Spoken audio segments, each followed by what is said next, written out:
مفتی مبین صاحب کے بیانات کے لیے مفتی صاحب کے آفیشیل چینل مفتی مبین ترک لال پوری کو سبسکرائب ضرور کریں۔ تو مسئلہ یہ تھا کہ غریب اور امیر دونوں طرح کے لوگ تھے، لیکن غریبوں کی تعداد زیادہ تھی۔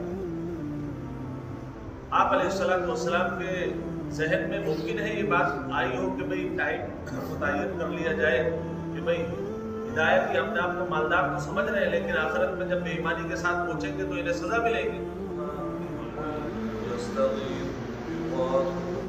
نمبر چلتے ہیں اور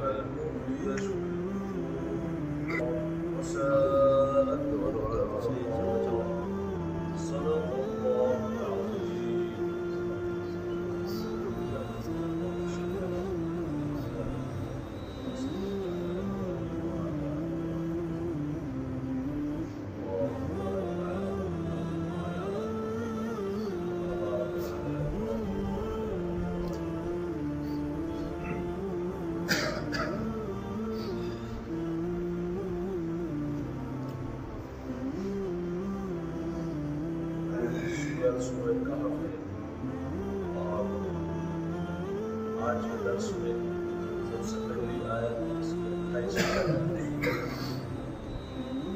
پیچھے یہ مضمون گزرا ہے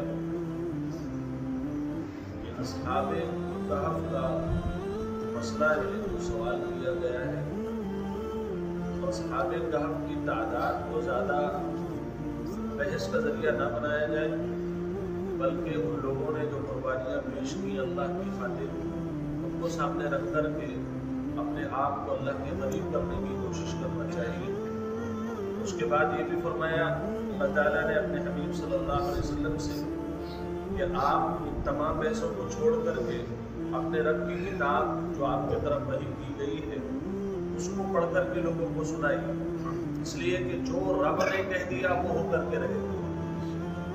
اصل کام ہے رب کی اطاعت کرنا۔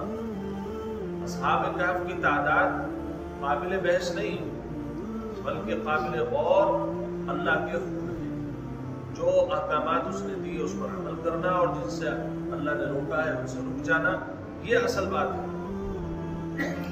اب اللہ کے نبی صلی اللہ علیہ وسلم کو ایک خاص انداز سے تبلیغ کا ایک رخ سکھایا گیا، اسی کے ساتھ ساتھ پوری امت مسلمہ اور خاص طور پر وہ لوگ جو دین کی دعوت لوگوں تک پہنچاتے ہیں ان کو ایک طریقہ کار بھی اللہ تعالیٰ نے عطا فرمایا۔ اور اس آیت کو سمجھنے سے پہلے ہمیں ایک پس منظر سمجھنا ہوگا، اور وہ یہ تھا کہ کچھ سرداران قریش نے یہ بات کہی کہ دیکھیے آپ اللہ کی بات لوگوں تک پہنچا رہے ہیں اور آپ کی کوشش بھی ہے کہ لوگ ایمان والے بن جائیں۔ اب آپ کی مجلس میں آنے والے لوگ صہیب رومی ہیں، بلال حبشی ہیں، عبداللہ بن مسعود ہیں، سلمان فارسی ہیں، یہ سب لوگ یا تو غریب ہیں اور یا پھر غلام ہیں۔ اور عرب میں ایک بڑی عجیب سی بات یہ ہے کہ وہ اپنے آپ کے علاوہ جتنے بھی لوگ ہیں ان کو کمتر سمجھتے تھے اور گنگا کہتے تھے۔ جسے عجمی ایک لفظ ہے نا، ایک عربی ایک عجمی۔ عربی کا مطلب جو عرب میں رہنے والا، مطلب وہ فضیلت کی بات سمجھتے ہیں، اور اس کے علاوہ کو وہ عجمی کہتے ہیں، مطلب ہم صرف بولنا جانتے ہیں، اس کے علاوہ جتنی بھی زبانیں ہیں لوگ بول رہے ہیں، اپنا کام چلا رہے ہیں، وہ سب گنگے کے درجے میں ہیں، وہ کوئی زبان و وبان نہیں ہے۔ اس لیے ان کا کہنا یہ تھا کہ یہ جو عجمی لوگ ہیں یا پھر غریب لوگ ہیں آپ ان کا ساتھ چھوڑ دیں۔ آپ کو یہی تو ہے کہ ہم یہ سردار ایمان لے آئیں، تو سردار کے ایمان نہ لانے کی ایک وجہ یہ ہے کہ آپ نے غریبوں کو پکڑ رکھا ہے۔ حالانکہ ایسا نہیں ہے، آپ کے اوپر ایمان لانے والے لوگ اگرچہ یہ جن کا نام میں نے لیا صہیب رومی اور حضرت عبداللہ بن مسعود اور بلال حبشی اور سلمان فارسی رضی اللہ عنہ، ان کے علاوہ بھی لوگ ایمان لے کر کے آئے، وہ مالدار تھے۔ جیسے خود حضور پاک صلی اللہ علیہ وسلم کی اہلیہ حضرت خدیجہ الکبریٰ رضی اللہ تعالیٰ عنہ، آپ کو معلوم ہے آقا علیہ السلام کے اوپر ایمان لانے والی وہ پہلی خاتون، اور یہ بھی آپ کو شاید معلوم ہوگا کہ آقا علیہ السلام سے نکاح کرنے سے پہلے مکہ کی رئیسہ شمار ہوتی تھی، اور انہوں نے اپنا سارا مال اللہ کے راستے پر لگا دیا۔ تو مسئلہ یہ تھا کہ غریب اور امیر دونوں طرح کے لوگ تھے، لیکن غریبوں کی تعداد زیادہ تھی۔ آپ علیہ السلام کے ذہن میں ممکن ہے یہ بات آئی ہو کہ بھئی ٹائم متعین کر لیا جائے کہ بھئی ہدایت یہ اپنے آپ کو مالدار تو سمجھ رہے ہیں، لیکن آخرت میں جب بے ایمانی کے ساتھ پہنچیں گے تو انہیں سزا ملے گی، غریب ہو یا مالدار ہو۔ نبی کا امتی تو دونوں ہی ہے نا، تو اللہ کے نبی صلی اللہ علیہ وسلم کے دل میں تو بہرحال سب کے لیے شفقت تھی۔ تو آپ کے اس آیت سے مفسرین نے لکھا ہے کہیں نہ کہیں آپ کے دل میں یہ نرمی آئی کہ ان مالداروں کو بھی جہنم کی آگ سے اللہ بچا لے، تو کچھ ایسا ہو جائے کہ غریبوں کا جو سلسلہ ہے، یعنی جو صحابہ غریب ہیں ان کو الگ ٹائم دیا جائے اور جو مالدار لوگ ہیں ان کو الگ ٹائم دیا جائے۔ اللہ نے تب بھی فرما دیا۔ ہمارے یہاں غریب امیر کچھ نہیں چلتا ہے، نہ غریب یہ تانا دے سکتے کہ بھئی مالدار کیوں ایمان لے کر کے آ گئے، یہ مالداروں سے ہمیں بڑی الرجی ہے۔ کچھ غریب طبقہ ہمارا یہ بھی ہے جنہیں امیروں سے الرجی ہے، اور امیروں میں سے تو اکثر کا یہ رویہ آج بھی ہے، اگر انہیں ایمان اور ہدایت نہیں ملی ہے تو وہ غریب کو رذیل اور کمین سمجھتے ہیں۔ بہت سارے لوگ ایسے ملے، ان لوگوں نے بھی یہی کہا کہ یہ رذیل لوگ ہیں نعوذ باللہ من ذالک جو صحابہ اکرام غریب آپ کے پاس آتے ہیں۔ اللہ نے فرمایا وَاصْبِرْ نَفْسَكَ، اے نبی آپ اپنے آپ کو روکے رکھیں ان لوگوں کے ساتھ جو اپنے رب کو پکارتے ہیں، بالغداۃ صبح میں، والعشی اور شام میں، یریدون وجہ، اور یہ غریب لوگ اپنے رب کی رضا کو چاہتے ہیں، ولا تعد عیناک عنہم، اور آپ کی آنکھیں ان سے کترا کر کے دوڑے نہ، یعنی ایسا نہیں ہونا چاہیے جیسا یہ چاہ رہے ہیں کہ صاحب آپ مالداروں کی چکر میں آ کر کے غریبوں کو چھوڑ دیں۔ نہ ہمارے یہاں مالدار کے مال کی کوئی ویلیو ہے، نہ غریب کی غربت کی کوئی ویلیو ہے۔ اگر غریب ہے اور اللہ سے دور ہے، وہ بھی اللہ کے نزدیک اس کی رحمت سے دور، لانتی ہے وہ بھی، اور اگر مالدار ہے اور وہ بھی ایمان سے پورا ہے تو اللہ کے یہاں اس کی مالداری کا بھی کوئی فائدہ، تو نہ غربت نہ امیر۔ اللہ فرماتا ہے اصل مسئلہ یہ ہے ایمان کا، اور یہ جو غریب لوگ ہیں یہ اللہ پر ایمان رکھتے ہیں، اللہ پر۔ صہیب رومی، بلال حبشی، جنہوں نے اپنا سب کچھ قربان کر دیا، سب کچھ کا مطلب یہ ہے اپنی جان کو اللہ کے راستے پر گرم ریت پر تپا لیا، لیکن احد کا نعرہ نہیں چھوڑا۔ عبداللہ بن مسعود کو یہ سمجھا کر کے کہ صاحب یہ غریب آدمی ہیں، عبداللہ بن مسعود رضی اللہ تعالیٰ، جو کہ پہلے بکریاں چرایا کرتے تھے، جب انہوں نے اللہ کو اور اللہ کے نبی کو اپنا دل دے دیا، ایمان والے ہو گئے، اس وقت لوگ یعنی کافر لوگ سمجھ رہے تھے تو صاحب ہماری بکریاں چراتا ہے، اور یہ حضرت کے قریب ہم نے جا کے ان کے پاس ہم نے بیٹھے تھے۔ اللہ نے عبداللہ بن مسعود کو اس کے بعد جو مرتبہ عطا کیا ہے، کوئی سی بھی فقہ اٹھا کر کے دیکھ لے، یعنی فقہ مطلب دین سے مسائل نکالنا قرآن اور حدیث سے، چاہے شافعی اٹھا لیں، چاہے آپ حنبلی المسلک لوگ اٹھا لیں، چاہے آپ حنفی اٹھا لیں، حنفی کا تو پورا دار و مدار ہی سارے مسائل کا حضرت عبداللہ بن مسعود رضی اللہ تعالیٰ عنہ پر ٹکا ہوا ہے۔ اللہ نے چرواہے سے پوری امت کا فقیہ اعظم بنا دیا۔ رسول اللہ صلی اللہ علیہ وسلم سے جو احادیث انہوں نے سنی، مسائل سنے، اللہ نے ایسا دل کھولا نبی پاک صلی اللہ علیہ وسلم کی صحبت کی برکت سے کہ ان کے سینے سے اللہ تعالیٰ نے قرآن اور احادیث سے جو مسائل ہیں ان کے سینے سے جاری اور ساری فرما دی، اور قیامت تک ان کی فقہ کے لوگ قائل رہیں گے۔ اللہ فرماتا ہے کہ ان سے آپ کی نگاہیں ہٹنی نہیں چاہیے۔ ترید زینت الحیات الدنیا، آپ چاہتے ہیں دنیاوی زندگی کی زینت، مطلب اگر آپ نے ایمان والوں کو ہٹا کر کے بے ایمانوں کو صرف ان کے مال کی وجہ سے جگہ دی، مال کی وجہ سے جگہ دی، تو اس کا مطلب یہ ہے آپ کو دنیاوی محبت ہے، اور اللہ کے ہاں دنیا کی محبت والا نہیں چلا کرتا۔ آگے وَلَا تُطِعْ مَنْ أَغْفَلْنَا قَلْبَهُ عَنْ ذِكْرِنَا وَاتَّبَعَ هَوَاهُ وَكَانَ أَمْرُهُ فُرُطًا۔ پیچھے والی آیت سے میں ایک بات اور واضح کرنا چاہتا ہوں کہ اللہ تعالیٰ نے فرمایا دنیا کی زندگی کی زینت کو آپ چاہتے ہیں، مطلب اگر آپ نے مالداروں کو اپنے یہاں جگہ دی اور غریبوں کو ایمان کے باوجود آپ نے جگہ نہیں دی تو آپ کیا ہوگا؟ دنیا کمانے والے۔ اب آپ کے ذہن میں یہ بات آ سکتی ہے، اس کا مطلب یہ ہے کہ دنیا کی ویلیو تو اللہ کے نزدیک نہیں ہے، تو جتنے بھی اللہ والے ہونے چاہیے وہ سب بوریا نشین ہونے چاہیے۔ کئی لوگوں کو دیکھا گیا انہیں محسوس یہ ہوتا ہے کہ اگر کوئی نمازی بن گیا گھر میں، یا کوئی بچہ مولانا بن گیا، عالم بن گیا، فاضل بن گیا، تو ہمارے ذہن ایسے سیٹ ہیں کہ ہم یہ چاہتے ہیں کہ عالم کا مطلب پھٹی ہوئی بوری پر بیٹھنے والا، قاری صاحب کا مطلب یہ ہے کہ اس کے گھر کے اندر چھتیں ٹپکتی ہوئی ہوں۔ ہمارے یہاں کا تصور یہ ہے کہ قاری صاحب اور حافظ صاحب کا مطلب یہ ہے کہ جب یہ مجلس میں جائیں تو ان کے کپڑے ہم سے زیادہ اچھے نہیں ہوں گے۔ یہ ہمارا دماغ سیٹ ہے۔ اور کیا ہے، یہاں پر بھی آیت آ گئی کہ اگر آپ نے اس طریقے سے کیا تو آپ دنیاوی زندگی کی زینت کو چاہنے والے ہوں گے اور یہ اللہ کو پسند نہیں۔ تو بھائی جو دنیاوی زینت کا جو انکار کیا گیا ہے اور جس کو نفرت سے دیکھا گیا ہے، وہ اس وجہ سے دیکھا گیا ہے کیونکہ اس دنیاوی زینت میں بے ایمانی ہے، ایمان نہیں ہے۔ یعنی اللہ یہ فرماتا ہے کہ غریب لوگوں کے پاس ایمان ہے، مالداروں کے پاس ایمان نہیں ہے۔ آپ مالداروں کے ساتھ ہو گئے تو مسئلہ مالدار سے نہیں ہے، مسئلہ اصل مالداروں کی بے دینی سے ہے۔ اگر دین کے ساتھ، اللہ کی محبت کے ساتھ، دین کی محبت کے ساتھ اگر کسی بندے کو مال مل جاتا ہے تو اس کے لیے وہ خیر ہی خیر ہے۔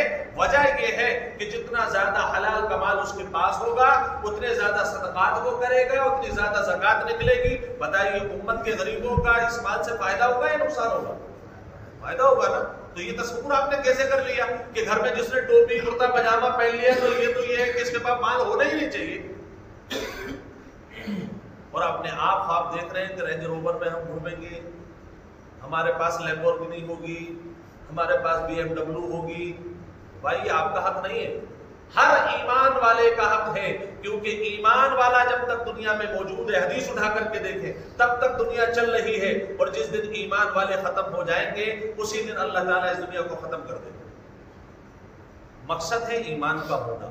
غریب ہے، ایمان ہے، اللہ کو بڑا پیارا ہے، مالدار ہے، ایمان ہے، اللہ کو بہت پیارا ہے، اور ایمان نہیں ہے، غریب ہے، تب بھی اللہ کے نزدیک وہ مردود ہے، اور مالدار ہے اور ایمان نہیں ہے تب بھی وہ اللہ کے یہاں مردود ہے۔ تو اصل مقصد جو منشا ہے، منبع ہے، ایمان ہے یا غریبی اور مالداری؟ بولیے نا، ایمان ہے نا اصل مدار۔ وَلَا تُطِعْ مَنْ أَغْفَلْنَا قَلْبَهُ، اللہ فرماتا ہے اے نبی آپ اطاعت مت کیجئے یا فالو مت کیجئے، کہنا مت مانیے اس شخص کا جس کا دل ہم نے غافل کر رکھا ہے اپنے ذکر سے۔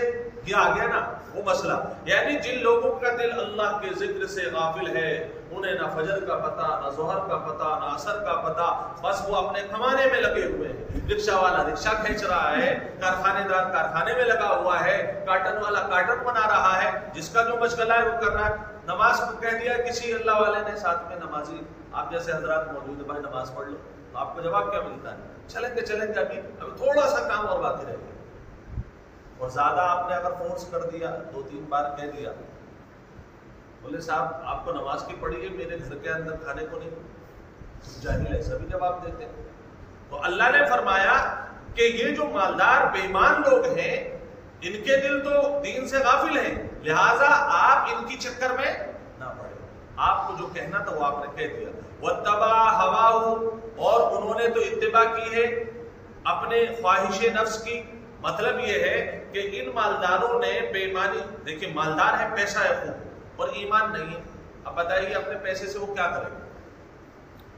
بھائی تھوڑا بڑا پیسہ ہے تو وہ یہ کہے گا، بولے رامپور کے اندر اس وقت نمائش لگی ہوئی ہے، تاج محل بنا ہوا ہے، وہاں گھوم کر جائے گا۔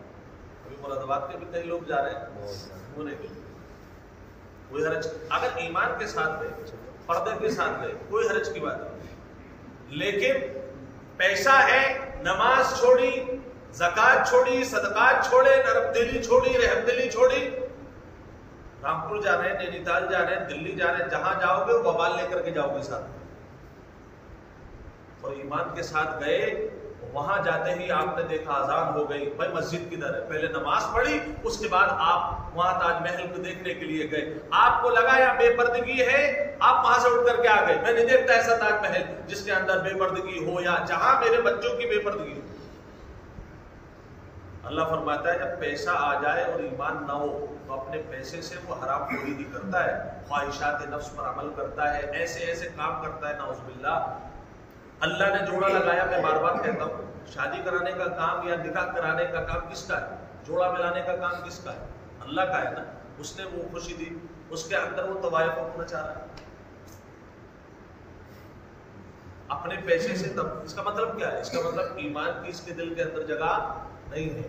مسجد میں پہنچے گا تو ایمان آئے گا, ابھی ایمان نہیں یاد آئے گا. مطلب یہ ہے دل سے ایمان کی نورانیت ختم ہو گئی. واتبع ہواہ, انہوں نے اپنے خواہش نفس کی اتباع کی. وکان امرہ فرطا, اور ان سرداران کا معاملہ کیا ہے کہ ان کا معاملہ حد پر نہ رہنا تھا, حد پر نہ رہنا تھا. یعنی جو اللہ نے حدود رکھے ہیں ان کے اندر یہ لوگ نہیں رہے. اے نبی اب آپ کو انہیں فالو کرنے کی ضرورت نہیں ہے, اب کھلا ہوا چیلنج ہے. وَقُلِ الْحَقُّ مِنْ رَبِّكُمْ, اور آپ فرما دیجئے کہ سچی بات تمہارے رب کی طرف سے ہے. مطلب قرآن نے کرنے والے کام سارے بتا دیے. وَمَنْ شَاءَ فَلْيُؤْمِنْ, اب آپ ان سے کہہ دیجئے کہ جو شخص بھی چاہے وہ ایمان لے آئے. وَمَنْ شَاءَ فَلْيَكْفُرْ, اور جو چاہے اس قرآنی احکامات کا انکار کر دے. اب کوئی فرق نہیں پڑتا.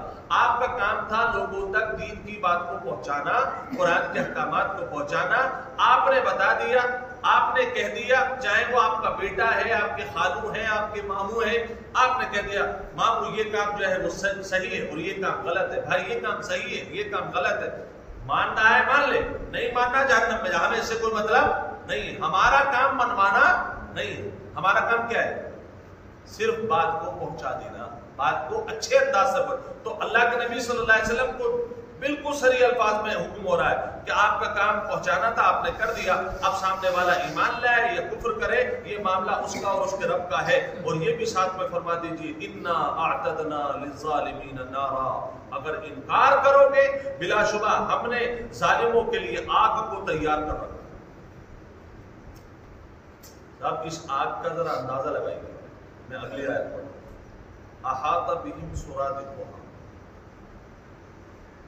وہ آگ جو ہے نا کتنی خطرناک ہوگی کہ اس کا جو شامیانہ ہے نا, شامیانہ, ان کو گھیر رکھا ہوگا آگ کے شامیانہ.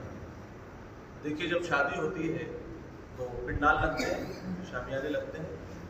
اگر وہی شامیانہ آگ کا ہو جس کے اندر بیٹھنا ہے تو بتائیے تپش کا کیا حال ہے. اللہ فرماتا ہے کہ نافرمانوں کی سزا اس طریقے سے ہوگی کہ جس شامیانے کے اندر وہ بیٹھے ہوں گے وہی آگ کا ہوگا. اللہ سب کی حفاظت کرتا ہے. اس سے بڑا دردناک معاملہ کیا ہوتا ہے. اور اللہ فرماتا ہے یہ صرف بس نہیں ہوا ان کی سزا پر جو لوگ قرآن کے منکر ہیں. وَإِن يَسْتَغِيثُوا يُغَاثُوا بِمَاءٍ كَالْمُهْلِ يَشْفِي الْوُجُوهَ, اللہ فرماتا ہے اگر وہ فریاد کریں گے, یعنی وہ کہیں گے اللہ پانی دے دے, آگ بہت لگ رہی ہے, ہمارے اوپر رحم کر دے, اللہ فرمائے گا یغاثوا بماء, ان کو ایسا پانی ملے گا, دیا جائے گا جو پیپ کی طرح ہوگا, اور پیپ بھی ایسی اتنی گرم, یشفی الوجوہ, کہ وہ پانی جو پیپ کی طرح بدبودار ہے اگر چہرے پر, یعنی وہ جب پینے کی کوشش کریں گے تو ان کا چہرہ ہی بھن جائے گا اور کھال چہرے سے اتر جائے گا. اتنا خطرناک وہ پانی ہوگا. اللہ فرماتا ہے بئس الشراب, یہ پانی کوئی اچھا پانی نہیں ہے, بڑا خطرناک پانی ہے. اس لیے معمولی حالات میں اس کو سمجھنا, یعنی بالکل معمولی مت سمجھنا, اس کو بہت غیر معمولی ہے. وساعت مرتفقہ, اور یہ جو آرام کی جگہ ہے وہ بڑی بری ہے. وہ جو شامیانہ ہے جس میں آرام ہوگا وہ آگ کا ہے. اللہ فرماتا ہے یہ آگ کا شامیانہ دیکھنے میں ہی نہیں ہے, بڑی بری آرام کی جگہ ہے. اس میں نہ کوئی سو پائے گا نہ بیٹھ پائے گا, اور پانی جب مانگے گا گرمی کی وجہ سے تو پانی بھی کھولتا ہوا ہوگا. آپ اس کو اگر تصور کرنا چاہیں تھوڑا بہت تو وہ یہ ہے کہ اگر ریگستان کی ریت پر جہاں آپ راستہ بھٹک چکے ہو, نیچے سے بھی تپش اوپر سے بھی تپش, اور پھر اس کے بعد جب پیاس لگے آپ کو پانی گرم پیش کیا جائے تو کیا پی سکیں گے؟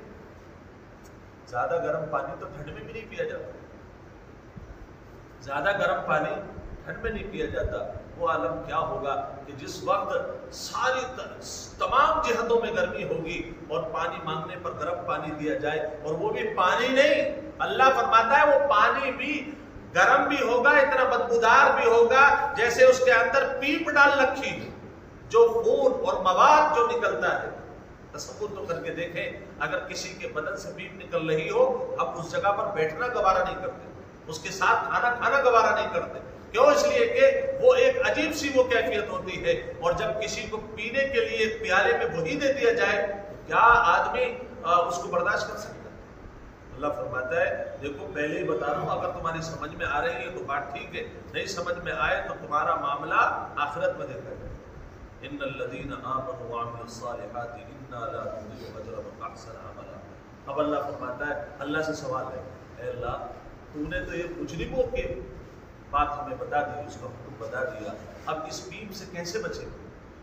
اللہ فرماتا ہے میں بتاتا ہوں، اب اس پیپ سے بھی بچ جاؤ گے اور انعامات کے میں لائن لگا دوں گا۔ اے اللہ کیسے؟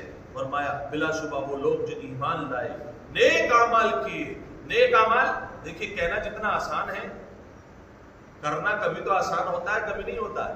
نیک اعمال مطلب کبھی آپ کے پاس نیک عمل کے لیے وقت بھی نہیں ہوگا، دوسرا کام سر پر چڑھا ہوا ہے، نماز کا وقت آ گیا، دوسرا کام سر پر چڑھا ہوا ہے، یہ کام پورا کرنا، آرڈر پورا کرنا، ادھر اللہ کا حکم آ گیا، اللہ اکبر اللہ اکبر، تو نیک عمل کرنے کو کیا ہوگا؟ طبیعت یہ کہے گی چلو بعد میں کر لیں گے۔ یوٹیوب پر دیکھا تھا وہ فلاں صاحب ڈاکٹر صاحب، اور میں نے جیسے رات درس کیا تھا کہ فلاں ڈاکٹر صاحب اور فلاں ماسٹر صاحب پروفیسر صاحب نے بتایا ہے، ایک پروفیسر ہے پاکستان کے اندر جاوید غامدی صاحب، اگر آپ نے ان کا نام سنا ہو، وہ اس وقت کینیڈا میں، جتنے بھی بدترین لوگ پاکستان کے اندر دین کے نام پر لوگوں کو بہکاتے، پتہ نہیں کیا آخری عمر میں وہ کینیڈا یا لندن چلے جاتے ہیں۔ وہ بھی طارق فتح جو ابھی مرا ہے پیچھے، انہی کے بھائی ہیں، انہوں نے ایک دفعہ یہ شوشہ چھیڑ دیا کہ صاحب نماز کا مطلب یہ ہے کہ اللہ کا ذکر جو ہے جب بھی آپ کو فرصت ملے، جب بھی آپ کی آنکھ کھلے تبھی نماز پڑھ لو، یہ کیا ہے آپ پابندی سے نماز پڑھ لیں؟ یہ فتنے سے کم ہے تو یہ بات؟ اللہ کہتا ہے قرآن کریم کے اندر ہم نے ساری نمازوں کی جو اوقات ہے وہ متعین کر دی، متعینہ وقت میں نماز پڑھی جائے۔ وہ کہہ رہا ہے بولے نہیں، جب بھی آنکھ کھلے 10 بجے آنکھ کھلے 10 بجے نماز پڑھ لو۔ آپ یہ کیا ہے فجر کے اندر ہی آپ الارم لگا کر کے سو رہے ہو؟ اب ایسے لوگ جو ہیں جو یہ کام کرتے ہیں، اب دیکھیے اللہ تعالیٰ فرماتا ہے وَعَمِلُوا الصَّالِحَاتِ، نیک عمل کیے، مطلب یہ ہے کہ اگر وقت شارٹ ہے اور آپ کو پتا ہے آنکھ نہیں کھلی، الارم لگائیے۔ دل تو یہ کہے گا کہ یار الارم نہیں لگا رہے، اللہ ہو سکتا ہے معاف کر دے، ایسے سو جاؤ، جب آنکھ کھلے گی پڑھ لیں گے۔ فرمایا نہیں، نیک عمل کا مطلب یہ ہے جیسے اللہ نے حکم دیا اس انداز پر پورا کرنا ہے۔ جیب میں پیسے ہیں، سب کچھ اچھی انکم ہے، جب بھائی جو کہ شادی شدہ ہے وہ پیسے مانگنے کے لیے آیا کہ بھائی میرے یہاں پر چھت نہیں ہے، میرے یہاں پر اپنے بچوں کی فیس جمع نہیں ہوئی، آپ نے وہ جو پیسے دکھ رہے تھے اسے بھی اندر کر لیے، بولے یہ کہیں نوٹ دکھ نہ جائے۔ اب اس وقت نیک عمل کرنا آپ کے لیے بہت مشکل ہے۔ کیوں؟ اس لیے کہ پیسہ تو ہے لیکن اندر سے دل یہ کہہ رہا میں اسے کیوں دوں؟ بہانے آپ نے 4 بتا دیے۔ اللہ فرماتا ہے ایمان کے ساتھ نیک اعمال کا ہونا، انا لا نضيع اجر من احسن عملا، بلا شبہ ہم ضائع نہیں کرتے اس شخص کا اجر اور بدلہ جس نے اچھا عمل کیا ہو، یعنی اچھا عمل کرنے والا جس نے تکلیفوں میں بھی اچھا عمل کیا، اچھے حالات میں بھی اچھا عمل کیا، مخلوق کو اپنے ہنر سے، لوگوں کو اپنے ہنر سے فیضیاب کیا، اپنے علم سے فیضیاب کیا، اپنے پیسے سے فیضیاب کیا۔ رشتہ داروں کے اندر یہ بات ہے کہ آدمی کیسا بھی ہے لیکن نرم دل ہے، سمجھ لیجیے آپ کے لیے جنت پکی۔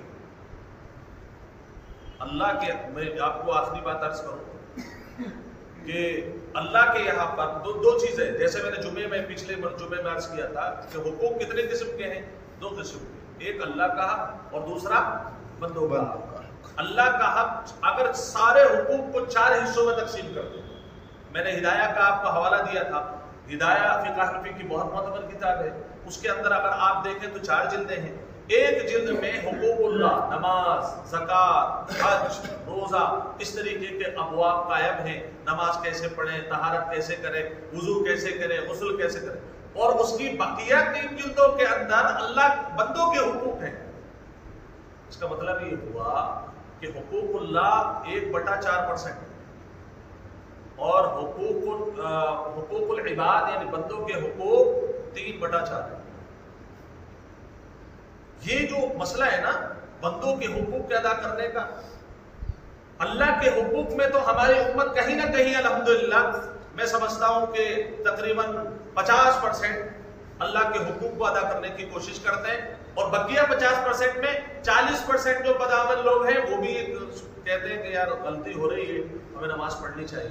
10% وہ لوگ ہیں جنہیں کچھ نہیں پتا۔ میرا یہ آنکڑا ہے، باقی کچھ ہو سکتا ہے، الگ الگ رائے ہو سکتی ہے، لیکن حقوق العباد میں، بندوں کے حقوق میں ہمارے یہاں 90% فیل ہے، 90% ہم فیل ہے۔ اور اللہ کہہ رہا ہے میں دیکھوں گا کس کا عمل اچھا ہے۔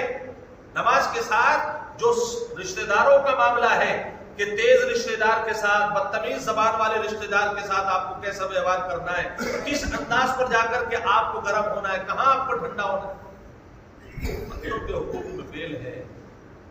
کرنا ایسا ہی پڑے گا کہ آپ کو یہ کہے لوگ کہ بھئی آدمی چاہے کیسا بھی ہے، سخت ہے، نرم ہے، وہ ایک الگ سی بات ہے، لیکن جب کسی رشتہ دار کو ضرورت اس کی بائک کی، اس کی فور ویلر کی اور اس کے پیسے کی پڑتی ہے تو یہ پیچھے نہیں ہٹتا ہے۔ ہمارے یہاں تو یہ حال یہ ہے ہمارا کہ اگر کسی نے بڑی پرس میں 2000 روپے 5000 روپے مانگے تو اس وقت ہو سکتا ہے کہ ایک مرتبہ ہم دے دیں اور اس بیچارے سے ادا نہ ہو سکے۔ میں یہ بات شاید قسم کھا کر کے کہوں تو حانے سے نہیں ہوں گا، لیکن نہیں کھاتا قسم۔ ہماری امت کا حال یہ ہے اگر اس نے وہ 5000 دینے میں تھوڑی بھی تاخیر کر دی، اگلی مرتبہ ہم اسے 1000 روپے بھی دیں گے، اور حالانکہ آپ نے 5000 کو راضی کرنے کے لیے دیے رشتہ دار کو یا اللہ کو، تو وہ اللہ، اس اللہ کے انعامات پہلے زیادہ تھے، اب کیا کم ہو گئے آپ کے اوپر؟ یا پہلے وہ اللہ موجود تھا، اب کیا وہ اللہ موجود نہیں ہے؟ اگر اللہ کے راضی کرنے کے لیے ہم کسی رشتہ دار کی مدد کرتے ہیں جو کہ قرآن کا حکم ہے، تو وہ اللہ پہلے بھی موجود تھا، آج بھی موجود ہے اور ہر وقت موجود رہے گا، کیونکہ اس کی ذات ہمیشہ قائم دائم ہے۔ تو جب بھی رشتہ دار کی مدد کریں تو یہ سمجھ کر کے نہیں کہ یہ کب واپس کرے گا، میرا احسان کا بدلہ کب دے گا، اللہ کو راضی کرنے کے لیے۔ خدا کی قسم آپ کی زبان پر کبھی شکایت آ ہی نہیں سکتی، کوئی نہیں ہو رہا اس سے آپ گھر والی کو بھی سمجھا دیں گے کہ بھائی کوئی بات نہیں ہے، میں نے اللہ کے لیے دیے تھے، نہیں ہو پا رہا، کوئی بات نہیں، ارے بےایمانی کر لی اس نے، آخری درجہ یہی تو ہے، بےایمانی کر لی۔ لیکن دل میں جب یہ ہوگا کہ میں نے اپنے رب کو راضی کرنے کے لیے دیے ہیں، آپ وہ بات اپنی بیوی سے بھی شیئر نہیں کریں گے۔ اور جب رشتہ دار سے آپ کو امید ہوگی تو آپ بیوی سے نہیں، بیوی کے ابا سے بھی ذکر کر دیں گے میں نے اس کے ساتھ فلاں معاملہ اچھا کیا تھا، اس نے بدلہ دے دیا مجھے اس بات کا۔ اللہ فرماتا ہے میں چیک کروں گا کہ کس کا عمل اچھا ہے، کس نے مجھے راضی کرنے کے لیے دیا ہے۔ یریدون وجہ، صحابہ کی صفت اللہ نے بیان کی کہ وہ جو بھی عمل کرتے تھے اللہ کو راضی کرنے کے لیے کرتے۔ اللہ تبارک و تعالی اپنی رضا نصیب فرمائے اور رضا والے